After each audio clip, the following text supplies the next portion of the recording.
Annonceurs, entrepreneurs, promoteurs et chefs d'entreprise, choisissez dès à présent votre meilleur partenaire média, Idéal Production. Idéal Production est basé à Cotonou au Bénin. Idéal Production, le partenaire exclusif de Sika TV en Afrique. Bonjour et bienvenue. Net recul de la démocratie ces dernières décennies sur le continent africain. Un net recul aussi de l'état de droit. Et chaque année, davantage de voiles opaques dressés, dit-on, par les dirigeants comme pour s'en débarrasser. Ce constat, énoncé par nombre de rapports accablants au sujet de la situation de la démocratie et de l'état de droit ces dernières décennies en Afrique subsaharienne, est-il imposable au Bénin? Regard croisé dans un instant, mesdames, messieurs, d'hommes de droit sur la question. Deux juristes et un avocat. Ce sera autour du terme second mandat de talon et état de droit au Bénin. Quels défis et perspectives? Déjà sur ce plateau en notre compagnie, Meda Bonselon, juriste, acteur politique, il est le directeur du Centre d'assistance juridique et d'encadrement en recherche scientifique. Meda Bonselon, bonjour à vous. Bonjour, monsieur le journaliste. Et merci de répondre à notre invitation. C'est moi. En face de vous, comme annoncé, un autre juriste, Miguel Cueto, juriste et spécialiste des droits humains. Militante chevronnée, et elle a accepté à apporter aussi sa modeste contribution pour l'enrichissement de ce débat. Miguel Cueto, bonjour à vous. Bonjour Joël, bonjour aux amis téléspectateurs. Et vous répondez, merci pour la disponibilité, chers invités. Mesdames, messieurs, un avocat pour nous accompagner. Pourquoi pas un praticien voilà, du droit. Fatih Ousmane, il est observateur de la vie politique, avocat, il est au barreau de Dijon en France. Maître Fatih Ousmane, bonjour à vous. Bonjour Joël Vitondi, bonjour à mes co-débatteurs et une attention spéciale pour Madame Cueto dont je suis avec beaucoup de plaisir des prises de position courageuses et objectives en plus. Merci à tous pour la disponibilité. Oui, état de droit, le débat fait désormais rage. Sont préoccupés les chefs d'État en personne, préoccupés pour l'Afrique. L'Afrique qui se trouve être, en tout cas, dit-on, le continent de l'avenir. Tout faire pour le préserver. Nous allons circonscrire donc le débat au niveau du Bénin. Nous allons démarrer avec un petit exercice, avec la permission de nos invités. Meda, si on doit rester à votre niveau et démarrer l'exercice en se disant, mais si on doit présenter un tableau sommaire de l'état de droit au Bénin, comment le présenterez-vous? Merci Joël. Je pense qu'avant tout, il faudrait qu'on s'accorde d'abord sur ce qu'on entend par un état de droit. C'est ça. C'est important puisque c'est la pierre angulaire de la discussion. Tout à fait. Alors, quand on parle d'état de droit, c'est un système institutionnel dans lequel la puissance publique est soumise au droit. Autrement dit, aux lois et règlements de la République. Il est donc question de voir si au Bénin, la puissance publique respecte, bien entendu, les textes de la République dans l'exercice de leurs diverses activités. Alors, je voudrais d'abord souligner que le premier pilier de présentation de l'actuel gouvernement est de consolider la démocratie, la bonne gouvernance et par conséquent l'état de droit. Et comme vous pouvez constater, beaucoup de choses ont été faites déjà dans ce sens. Nous avons par exemple les réformes qui ont conduit à beaucoup de lois. Si je prends quelques exemples, le code électoral, révision de la Constitution, il y a également le nouveau code pénal. Et quand je prends tout ça, puisqu'on parle d'état de droit, il faut que les textes existent avant qu'on les respecte. Il y avait beaucoup de textes quand même qui existaient, qui n'étaient pas appliqués, qui sont devenus effectifs depuis l'avènement de la rupture. Et quand on voit tout ça, on peut quand même conclure que notre pays reste encore un état de droit et continue. Je vais encore un peu plus loin pour parler un peu de la désacralisation de la Cour constitutionnelle. Vous savez, c'était une juridiction qui était considérée comme un peu, je vais dire, comme si c'était des choses qui se faisaient là-bas, on ne pouvait pas voir. Mais aujourd'hui, vous voyez, la Cour constitutionnelle organe des audiences publiques, non seulement déjà, les citoyens ont déjà la possibilité de saisir la Cour, mais aujourd'hui, les citoyens ont l'opportunité, la possibilité d'aller s'exprimer devant cette Cour-là. Et quand on parle d'état de droit dans un pays démocratique, eh bien, ce qui constitue le rempart même de la protection de ce droit, c'est cette juridiction qui est en réalité la plus puissante en la matière. Je veux parler des droits fondamentaux. Heureusement, nous avons un juriste spécialiste des droits humains qui ne dira pas le contraire. Quand on prend les droits humains, les droits fondamentaux sont les tout premiers. Et la juridiction qui s'occupe de protéger ces droits, eh bien, c'est la Cour constitutionnelle. Aujourd'hui, quand on voit le gouvernement de la Cour constitutionnelle, c'est-à-dire l'organisation et son fonctionnement, on peut quand même se dire qu'il y a de l'espoir et que beaucoup de choses se font dans le sens de protéger les droits humains. Pour finir, je vais attirer votre attention sur quelques faits. Si le Bénin n'était pas un état de droit, on n'aurait pas pu organiser les élections passées. Vous savez, il y avait des difficultés d'autres politiques ou de nature politique qui pouvaient pousser le pouvoir en place à écarter l'application de ces lois qui sont quand même votées et promulguées. Mais puisque l'actuel gouvernement tient beaucoup au respect des textes, et puis malgré toutes ces difficultés d'autres politiques, on a pu organiser les élections, que ce soit législatives, communales et dernièrement les présidentielles, dans le respect strict, bien entendu, de ces textes-là.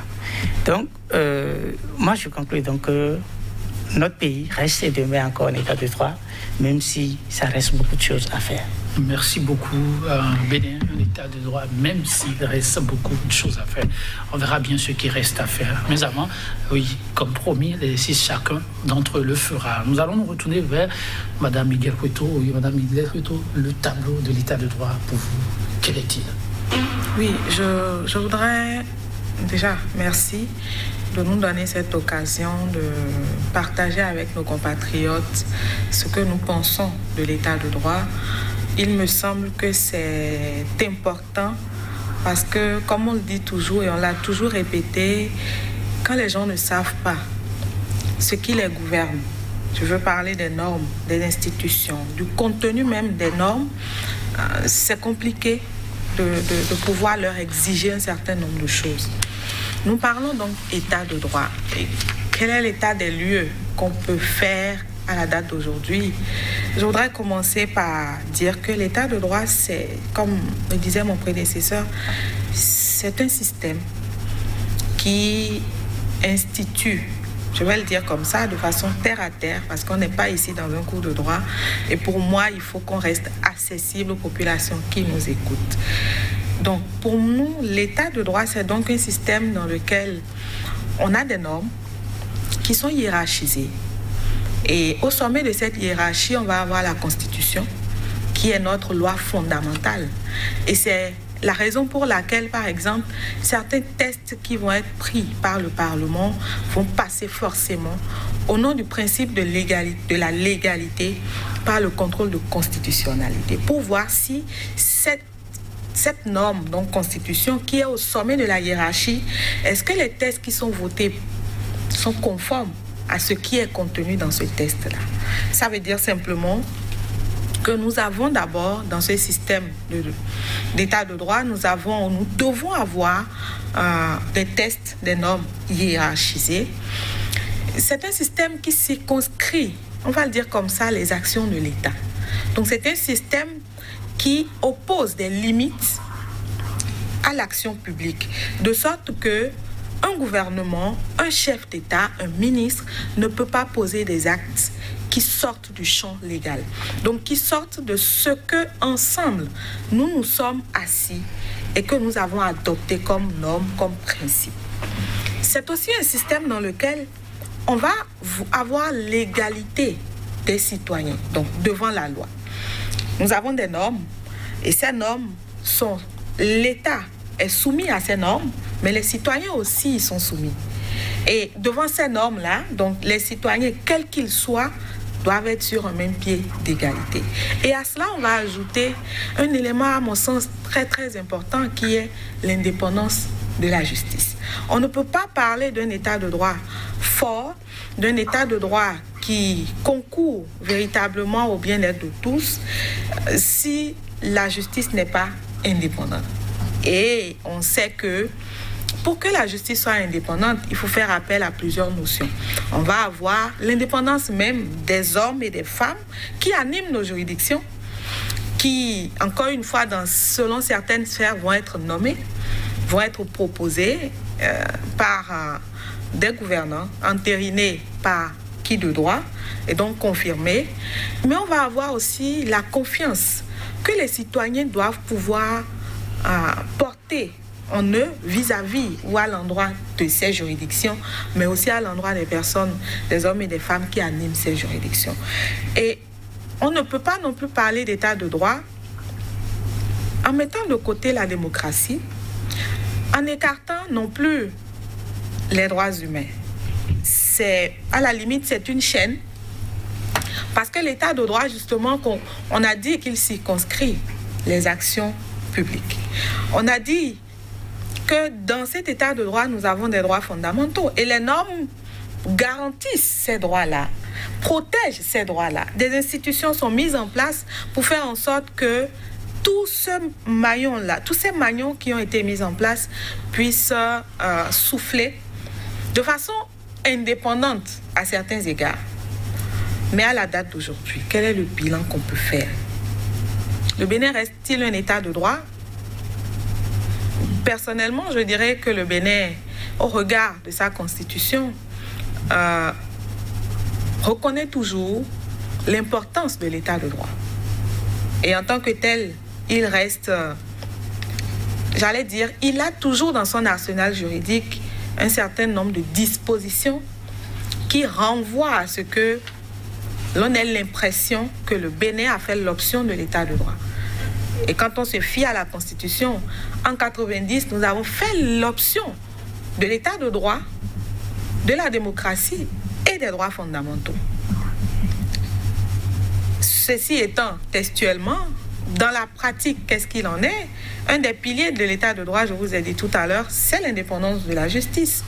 Et on ne peut pas dire à la date d'aujourd'hui que cette indépendance, elle est saine. Il y a quand même des bémols qu'on peut apporter à cette indépendance.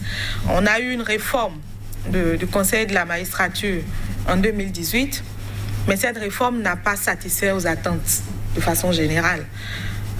Vous savez qu'au regard de cette réforme, en plus du chef de l'État qui est membre du Conseil supérieur de la magistrature, on a aujourd'hui des ministres qui ont fait leur entrée dans ce conseil-là, ce qui, à notre sens, ne garantit pas toujours ne garantit pas l'indépendance et ne nous ôte pas les inquiétudes que nous avons toujours eues. Mon vis-à-vis a parlé tout à l'heure de la Cour constitutionnelle, une institution phare de notre pays, garante des droits fondamentaux et des libertés. Il parlait, à l'en croire, d'une démystification de cette Cour. Moi, je voudrais simplement retenir que nous avons eu une réforme à la tête de cette institution qu'est la Cour constitutionnelle. Mais cette réforme, pour moi, elle n'agrée pas tout le monde. Les audiences publiques, ça fait son charme. Mais au-delà du charme, à mon sens, ce n'est pas de nature à donner de la sérénité aux citoyens. Vous savez, parfois, quand on vous appelle pour vous dire que vous devez passer à une audience, quand on sait déjà la relation ou la proximité fébrile ou fragile que le citoyen béninois a toujours eu avec les acteurs judiciaires, avec les institutions judiciaires, cette façon de procéder, à mon sens, vient quelque part encore écarter le citoyen lambda. Cette réforme, à mon sens, elle est bienvenue pour la classe intermédiaire, pour les sachants, pour ceux et celles qui savent lire, qui savent déchiffrer. Mais pour le citoyen lambda, qui est, je ne sais, à l'autre bout du Bénin, il n'a que faire de venir prendre part à une audience parce qu'il a adressé un recours à l'institution. Et dans le recours, il a précisé ce qu'il reproche à qui, il convoque ou à qui celui ou la personne dont il ou elle se plaint devant la juridiction. Donc, faire venir la personne, pour moi, ça fait juste son charme. Ensuite, toujours sur ce même sujet, vous savez qu'on a l'obligation d'avoir aujourd'hui une adresse postale. Excusez-moi, combien de Béninois ont une adresse postale? Et c'est l'une des conditions de recevabilité. C'est-à-dire que si vous n'avez pas une adresse postale, il y a un problème.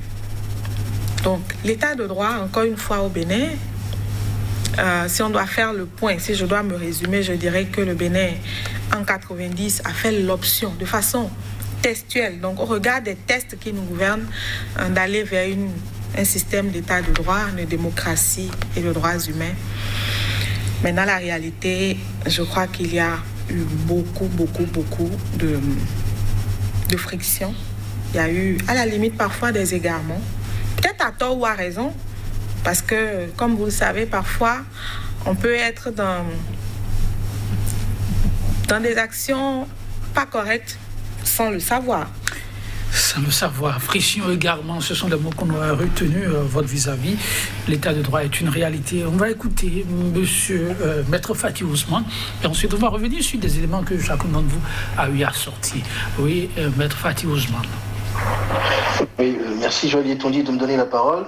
C'est intéressant que vous abordiez ce thème aujourd'hui parce que avec quelques amis et dans le cadre d'une association que nous appelons l'Alliance pour une aube nouvelle et la démocratie, nous organisons un visio-colloque demain, mercredi 2 juin, sur lequel au cours duquel nous aborderons un thème qui est bien précis, qui cadre avec le sujet que vous entendez aborder, qui est l'état de droit en péril au Bénin. Voilà. Donc pour répondre à monsieur... l'état du Bénin. Oui. Pourquoi oui, le Bénin? Tout à fait. Pourquoi pas un autre pays? Les chefs d'État ont anticipé, ils pensent qu'il faut repenser l'état de droit. Mais vous dites déjà le Bénin et vous ajoutez en péril. Est-ce que vous n'exagérez pas?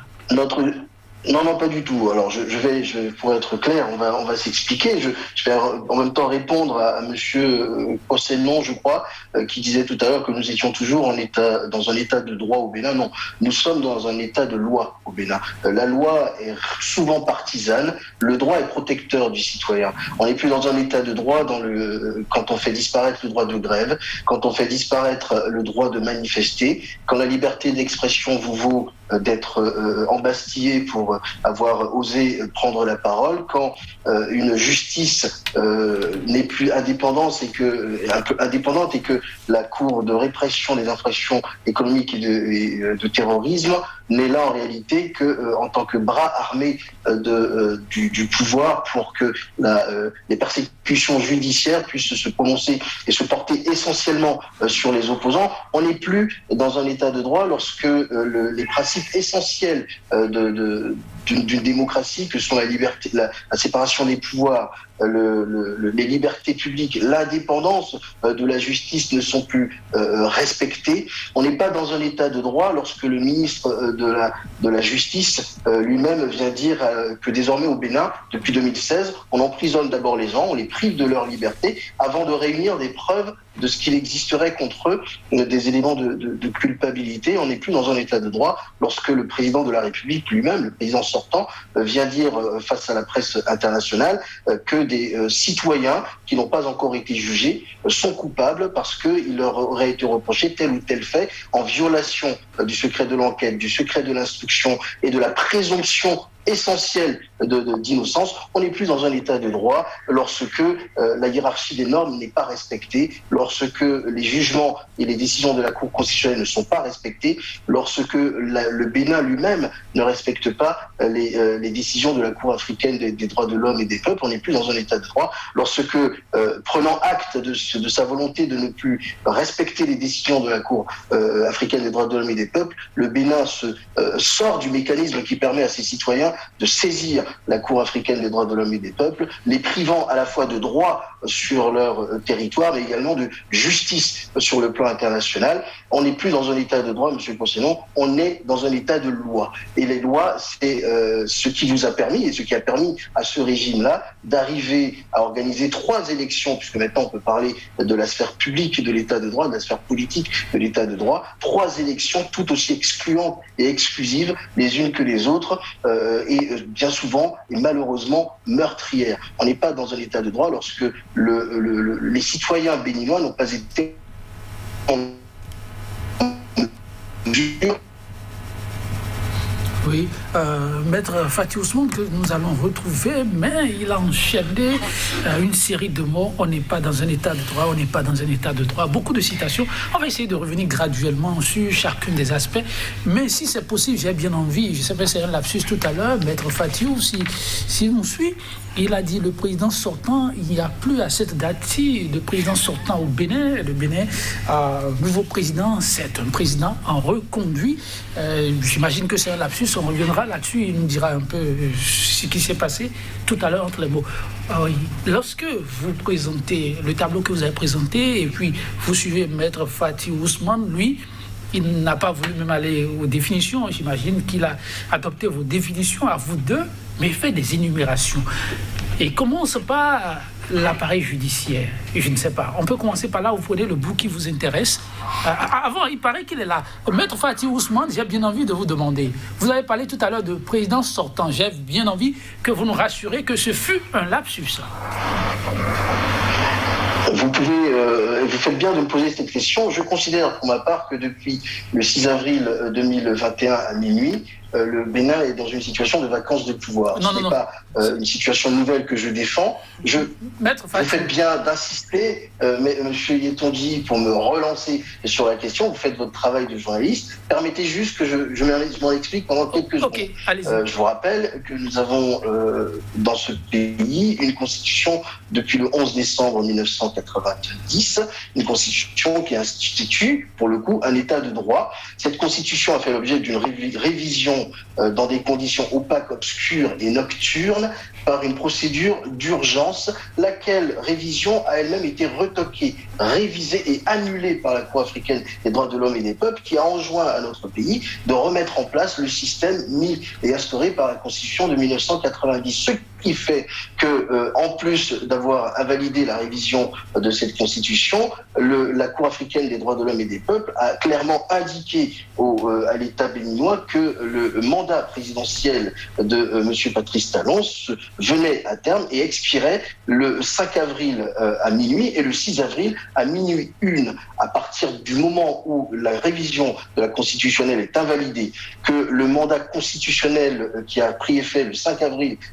2016 venait arriver à son terme le 6 avril 2021, le scrutin qui s'est déroulé devant les Béninois, en dehors des Béninois et face à des Béninois très suspicieux et presque méprisants vis-à-vis de cette mascarade, ce scrutin-là n'est pas opposable aux Béninois. Il faut le dire avec beaucoup de clarté, sans essayer. C'est pas de la politique, c'est du droit. Et le droit, c'est ce qui fait que nous sommes dans un état de droit. Une constitution a des conditions de validité. Une constitution peut être révisée selon un certain formalisme. Lorsque vous révisez une constitution en procédure d'urgence, soit plus rapidement que les statuts d'une société ou d'une association, et lorsque vous rallongez le mandat constitutionnel confié par les Béninois en 2016 de 45 jours, vous vous situez hors du droit. Vous êtes certes dans le confort de votre loi, mais vous êtes hors du terrain juridique et hors du droit. Et de ce fait-là, je considère, je le dis avec beaucoup de sérieux et de gravité, que ce qui s'est passé le 11 avril 2021 est certes confortable pour ceux qui en ont bénéficié, mais n'est pas opposable d'un point de vue juridique. En tout état de cause, c'est nul et de nul effet d'un point de vue strictement juridique, et ça a des conséquences sur le plan politique. Merci beaucoup. On est sur le plan du droit, c'est vrai. On reviendra à d'autres occasions, peut-être, pour approfondir cette idée que vous avancez. Mais alors, le Bénin peut-on dire que c'est beaucoup plus un état de loi aujourd'hui qu'un état de droit? Monsieur Joël, je voudrais d'abord, avant de répondre à votre question, dire que je constate malheureusement que M. Fatiou est en train d'aller complètement à l'autre sujet. C'est ça. Oui. On parle d'état de droit, ça a une définition. Il parle de droit. En droit, les mots ont un sens. Et quand on prend la définition d'état de droit, je pense qu'il est en train d'aller au-delà du sujet que nous évoquons ici aujourd'hui. Alors, je l'ai écouté, il a parlé de droit de grève, retrait du droit de grève, et il estime qu'une fois que ce droit n'existe plus, on ne pourra non plus parler d'état de droit. Alors, je voudrais lui poser la question de savoir, en tant que défenseur des droits humains, est-ce qu'il a pu penser un tant soit peu aux avantages de ce retrait du droit de grève sur les droits fondamentaux, la vie humaine par exemple. Vous savez, quand les médecins sont en grève, nous savons ce qui se passe dans les hôpitaux. Est-ce qu'au nom de la liberté syndicale, il faut continuer avec ça? Je voudrais bien qu'il réponde à cette question. Alors, Monsieur Posselo, en réalité, c'est une posture qui est assez classique de la part de ceux qui défendent les reculs des libertés. Mais j'ignorais que dans les autres pays où le droit de grève, y compris le droit de grève, y compris dans le secteur de la santé, j'ignorais que l'exercice de ce droit de grève. Allô? Ah oui, okay, merci. Il y a que M.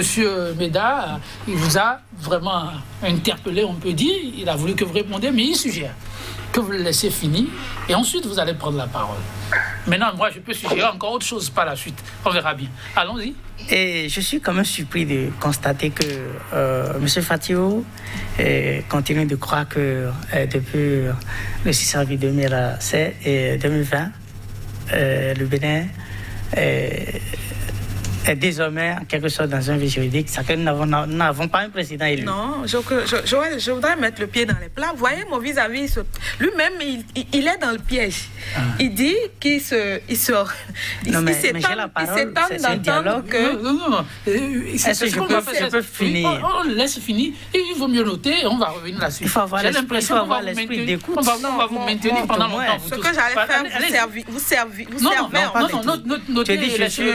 Je suis surpris de constater qu'un homme de droit qui vient de développer, tout comme Mme Koueto, l'une des conditions essentielles de l'état de droit, qui est le respect de hiérarchie des normes. Et aujourd'hui, on ne peut pas nous faire dire que le Bénin n'a pas une constitution.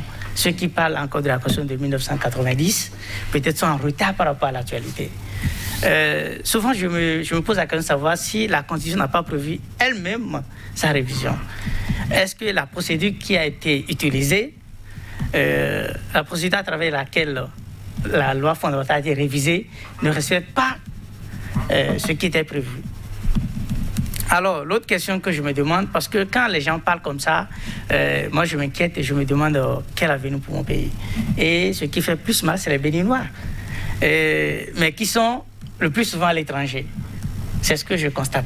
Alors, quand nous prenons, comme on a le disait tout à l'heure, l'égalité des sujets de droit, c'est un sujet intéressant. Dans un état de droit, on ne peut quand même pas sanctionner, réprimer un fait qui n'est pas prévu par un texte. Alors, si nous restons dans le cadre général, je ne vois pas encore, à preuve du contraire qui m'apporte, qu'il y a quand même des sujets de droit qu'on réprime et qui n'ont pas posé des actes ou qui ont posé des actes qui ne sont pas prévus par des textes. Est-ce qu'ils veulent nous faire croire que c'est aujourd'hui que les magistrats sont nommés? Mais depuis 1990, les magistrats sont nommés. Quand je dis nommés, il faut nuancer. Les magistrats sont nommés en Conseil des ministres.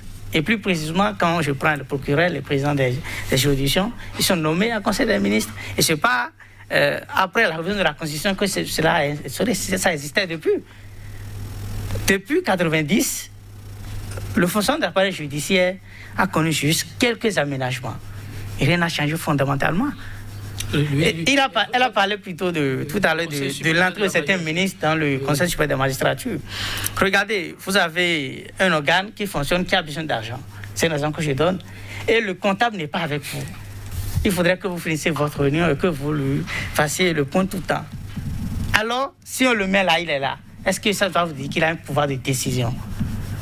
Donc, mais je ne crois pas. Dans ce Conseil supérieur de la magistrature, oui, on sait qui sont ceux qui sont les plus importants. Ce dont il pour faire pratique. Mais c'est un corps de magistrats. On ne peut pas dire parce que le ministre des Finances est introduit dans ce conseil, donc cela voudra dire que le conseil n'a plus son fonctionnement normal. Le président de la République, qui est le président du Conseil supérieur de la magistrature, l'a été toujours depuis 1990. Donc les gens parlent tout comme si c'est après la révision de la Constitution de 1990 qu'on a instauré, et bien entendu, ces fonctionnements où ce ne sont pas des innovations. Donc je voudrais bien que le débat soit recentré, parce que nous sommes là, vous l'aviez dit, pour faire un débat constructif. Tout à fait. Et quand on parle d'état de droit, ça a un sens. Ils ne sont pas là pour défendre les droits humains, par exemple. On peut être dans un état de droit et que les droits humains ne pas être respectés, comme cela se devrait si même les humains ne respectent pas cette loi-là. Ici, mais les humains sont appelés normalement à respecter, n'est-ce pas? Tout à fait. Si je prends les droits humains en général, pour que les droits humains soient protégés, il faudrait que ces humains aussi posent des actes qui sont conformes aux lois. Si vous êtes des humains et que vous violez des tests et qu'on vous sanctionne, ne venez pas dire que les droits humains ne sont pas respectés. Et je constate que c'est ce genre de développement que les gens sont en train de faire. On va situer les choses. Alors, je suis tenté de poser une bonne question en écoutant M. Médard, mais avant, j'ai constaté que vous brûlez d'envie de prendre la parole. Vous y allez et ensuite je pose ma question, qui sera pour tout le monde. Allez-y. Ok. Je peux vous aider. On commence par le Conseil supérieur de la magistrature. Monsieur Poncenon a bien précisé, il n'y a pas d'innovation outre mesure, il s'agit d'ajustement. Il a caricaturé, voilà des magistrats qui ont de tout temps eu besoin, comme de Nagentier, qu'on a positionné aujourd'hui. Pourquoi se toller et dire qu'il n'y a pas d'état de droit en prenant cet exemple? Vous l'avez évoqué. Alors, je voudrais dire d'abord que avoir l'esprit d'écoute, c'est peut-être écouter silencieusement et attentivement la personne ou son interlocuteur, mais c'est aussi d'intégrer les choses que la personne dit. Ayant dit cela, je voudrais rappeler ici qu'à aucun moment, je n'ai affirmé que nous avons eu une innovation dans le Conseil supérieur de la magistrature, parlant de la désignation ou de la nomination des magistrats. J'ai bien dit et j'ai rappelé que nous avons même eu une réforme en 2018 et que cette réforme n'a pas satisfait aux attentes. Je l'ai dit. Et je m'étonne en fait de voir mon vis-à-vis prendre les bouts qui apparemment n'existaient même pas dans mon propos pour tenter de jeter, je ne sais pas. Je crois que c'est même pas la peine pour moi de chercher à savoir ce que c'est. Aujourd'hui, la configuration du Conseil supérieur de la magistrature, c'est la configuration actuelle, représente-t-elle un entorse à l'état de droit?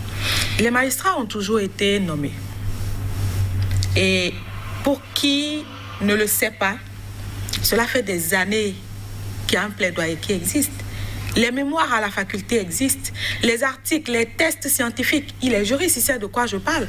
Ce n'est pas aujourd'hui que nous plaidons, que tous les acteurs plaident pour que, par exemple, le chef de l'État se retire du Conseil supérieur de la magistrature. Et quand je parlais tout à l'heure, j'ai dit que, loin de satisfaire à certaines attentes, cette réforme a connu l'intégration de nouveaux membres de l'exécutif dans ce Conseil supérieur de la magistrature. Et que ceci n'est pas de nature à rassurer. Quand on me dit qu'on a besoin forcément que l'Argentier soit au sein du Conseil supérieur de la magistrature, excusez-moi, je ne suis pas au CP1 ou au CI, au cours et les... Pour qu'on nous dise qu'on a besoin de l'Argentier forcément dans le Conseil supérieur de la magistrature, qu'on arrête avec des arguments qui à la fois tentent de nous faire comprendre qu'on est là pour défendre quelque chose. Moi, encore une fois, je le dis et je l'ai toujours répété dans ce studio, moi je n'ai que faire des camps. On n'a que faire des camps. Là où on en est aujourd'hui, ce qui nous importe, c'est que ce pays puisse évoluer. Donc, est-ce que de façon objective, que le chef de l'État se retire du Conseil supérieur de la magistrature, quel mal cela fait au Conseil? On n'a qu'à se regarder en face et se dire les choses comme cela se doit. Donc nous, notre plaidoyer depuis toujours, on a toujours crié, ce qu'on souhaite, c'est que le chef de l'État se retire de ce Conseil supérieur de la magistrature. Voilà quelqu'un qui est le chef, le président de la République, chef suprême des armées. Il a le monopole sur toutes les institutions en tant que chef d'État. Parce que c'est lui qui imprime la dynamique de toute la nation. Et vous voulez que le Conseil supérieur de la magistrature soit indépendant, mais vraiment sans réserve, lorsque ce chef est encore le chef de ce Conseil supérieur de la magistrature. Vous savez que lorsque, par exemple, les magistrats doivent être entendus parce qu'ils ont posé des actes qui sortent du champ qui leur est prescrit, c'est ce Conseil supérieur de la magistrature qui règle, qui les écoute, qui sanctionne. Et c'est le chef de l'État qui en est la tête. De façon objective et vraiment indépendante. Est-ce que c'est de nature à rassurer? Vous répondez quoi? Je ne pense pas. Personnellement, je ne pense pas. C'est peut-être des craintes inutiles, mais ce sont des craintes pour moi qui sont légitimes. Et les arguments parfois que les gens avancent en face, pour moi, ce sont des arguments qui ne tiennent pas la route, qui tentent juste d'expliquer l'option qui a été faite, mais qui ne répondent pas aux craintes que les uns et les autres affichent. Alors, autre chose avant d'écouter le praticien? Avant, mon vis-à-vis parlait tout à l'heure de... Il se désolait de constater que le troisième invité estime que depuis le 6 avril 2021, nous soyons dans un vide juridique. Et j'allais juste lui dire, et c'est ça encore le piège, de tout temps, le 6 avril, le mandat du chef de l'État prend fin. Mais cette fois-ci, ce n'est pas le cas. Depuis la réforme qui est intervenue, ce n'est pas le cas. Donc je voulais simplement lui dire que c'est un lapsus. C'est plutôt depuis le... C'est bien après ça, parce qu'il y a eu, après la réforme constitutionnelle qu'il y a eu 45 jours qui se sont ajoutés. Donc le délai à quitter, ça a bougé du 6 avril.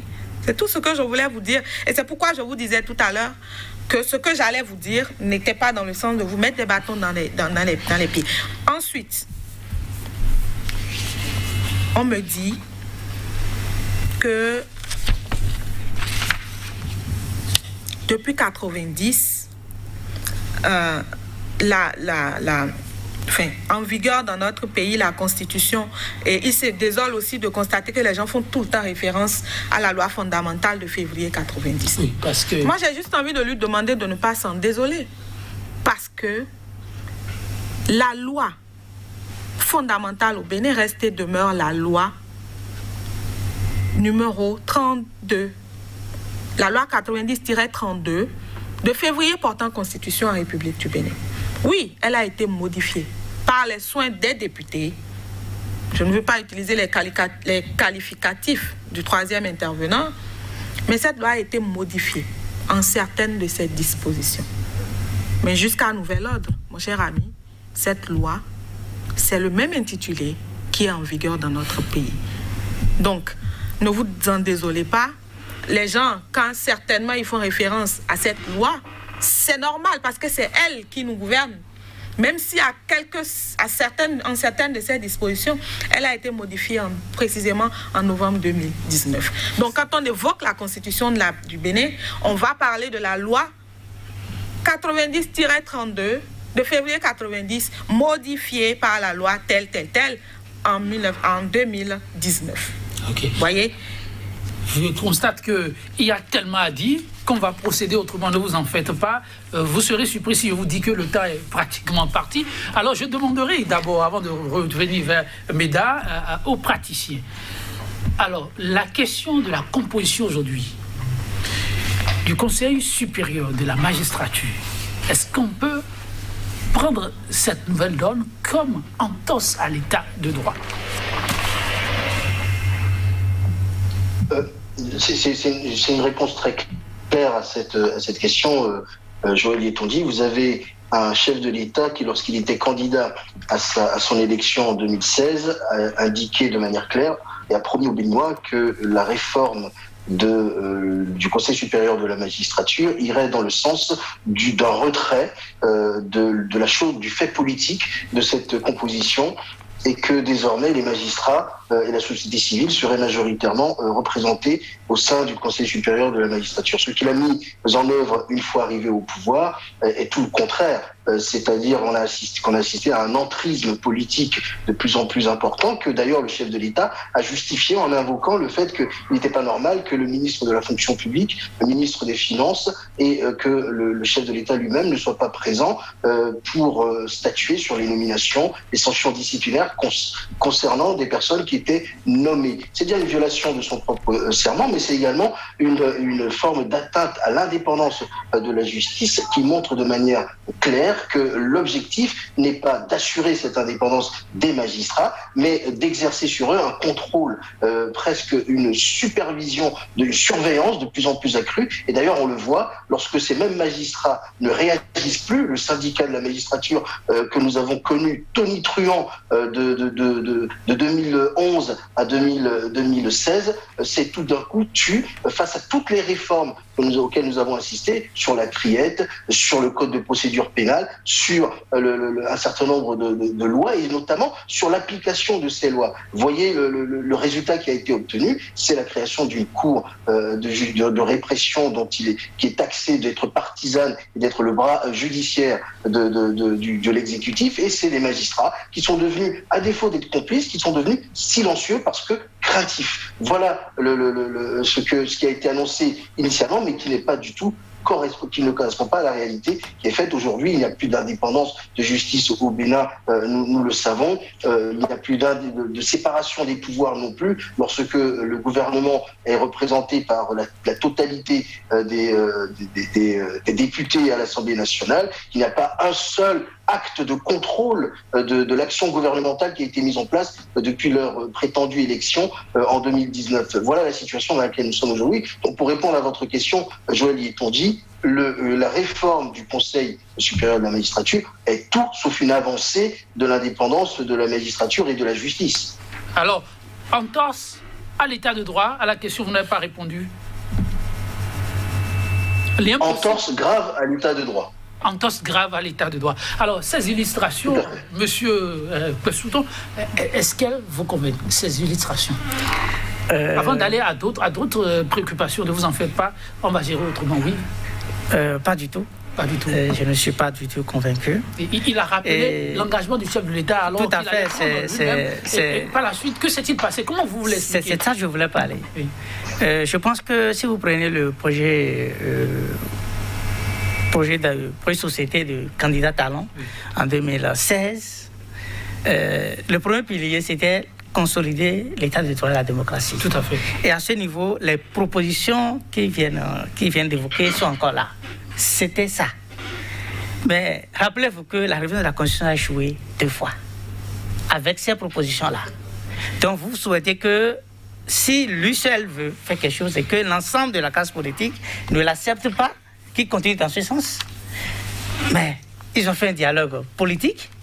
Et il y a des sujets, des sujets, les plans sur lesquels ils étaient tous d'accord. Monsieur Médard, peut-on dire que la configuration actuelle du Conseil supérieur de la magistrature est l'expression de la volonté des acteurs politiques? C'est là que je vais en venir. Cela n'a été jamais la volonté individuelle de Patrice Talon. C'est ça. Je ne crois pas. Vous l'avez vu oublier. Si c'était sa volonté individuelle, je pense que la position de 2016 serait celle qui serait actuellement en vigueur. L'état du droit, quel est son visage aujourd'hui au Bénin? Mesdames, Messieurs, oui, c'est le sujet qui nous réunit. Des juristes à raison pour que nous n'allons pas au-delà du sujet. Vous l'avez constaté, beaucoup d'engouement, beaucoup d'éléments aussi à apporter. Nous allons, avec leur indulgence, les prier de pouvoir nous revenir pour qu'on puisse évoluer sur ce sujet. Manifestement, nous ne sommes pas en mesure de le vider en un seul numéro, vous le constatez avec nous. Merci pour la fidélité pour ce premier numéro. Un second numéro, ce sera toujours avec eux. Merci pour la compréhension.